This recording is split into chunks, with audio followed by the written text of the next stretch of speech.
Ես զարմանում եմ այդ զարմանքից, թե ինչ կա զարմանալու այս։ Հանրային հեռուստաընկերության տնօրենը զարմացած է։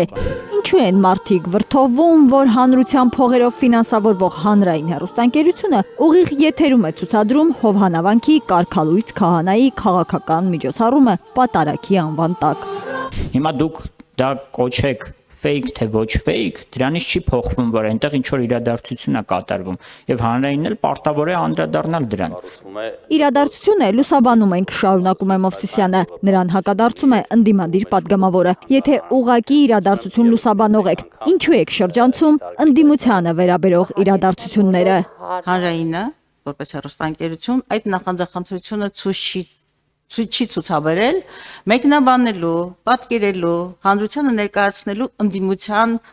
հանրահավաքները։ Այդ դրանք միգուցե իրադարձություն էին, բայց ես խոսում եմ պատարագի մասին, եւ պատարագը իրադարձություն չէ։ Պատարագը հայաստանյաց առաքելական Սուրբ եկեղեցու, այն եկեղեցու, որը սահմանադրությամբ ճանաչված է իր բացառիկությամբ, նրա ծիսակարգն է։ Փաշինյանական իշխանության օրերին պատարագը խեղվում է, հայ առաքելական եկեղեցու հեռուստաընկերությունը շողակաթը եթերազրկվում։ Իշխանականները 2026 թվականի հունվարի 1-ից կրճատում են հանրային հեռարձակողների պարտադիր քանակը։ 3 հեռարձակողից մնում են 2-ը, երրորդը շողակաթը եթերազրկվում է պատճառաբանությամբ։ Կրթական հաղորդումներ գրեթե չունի, հիմնականում հոգևոր հաղորդումներ է սփռում։ Իսկ նոր 2020 թվականի օրենքով շողակաթը ոչ թե հոգևոր մշակութային, այլ կրթական մշակութային ալիք պետք է լինի։ Հայաստանի Հանրապետության օրենսդրությունը արգելում է կրոնական կազմակերպություններին հեռուստատեսություն հիմնելու միջոցով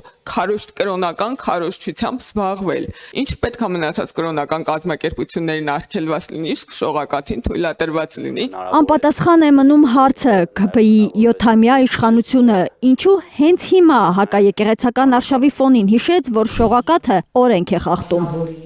Կրթական մշակութային ալիք պետք է լինի, բայց հոգևոր մշակութային է։ Այս սենյակում մենք տասնյակ անգամներ ենք այդ մասին խոսել։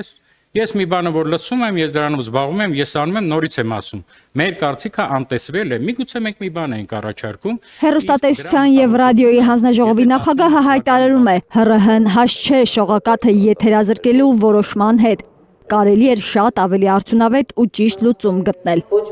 Միևնույն ժամանակ Հակոբյանի խոսքով հեռուստաընկերությունների օրենքի փոփոխությունից հետո շողակաթը չփոխվեց, չկատարեց կրթական մշակութային ալիք դառնալու օրենսդրական պարտականությունը։ Եթե դուք բերեք 2-3 հաղորդում, որը շատ ափսոս էին, որ փակվեց շողակաթում, հա, հեռուստաընկերություն, ես ձեզ կհասկանայի, գրեթե չկար, հավատացնեմ ձեզ։ Տիգրան Հակոբյանը լրագրողների հետ զրույցում հայտարարում է. պարտավոր չէ բոլոր հեռուստաալիքների բոլոր հաղորդումները նայել։ Հանրայինի լուրերը չի նայում։ Բայց հասկացնում է 5-րդ ալիք երբեմն նայում է։ Լավ գեղարվեստական ֆիլմեր, լավ թարգմանություն եւ դա գնահատվում է։ Արփիս Քեսյան, Միլենա Պողոսյան, Էլեն Յահինյան, Հայլուր։ Հայաստանում եւ աշխարհում տեղի ունեցող իրադարձությունների մասին առաջինը իմանալու համար բաժանորդագրվեք մեր ալիքին, սեղմեք զանգակը, որ բաց չթողնեք ամենակարևորը, ամենահրատապն ու հետաքրքիրը։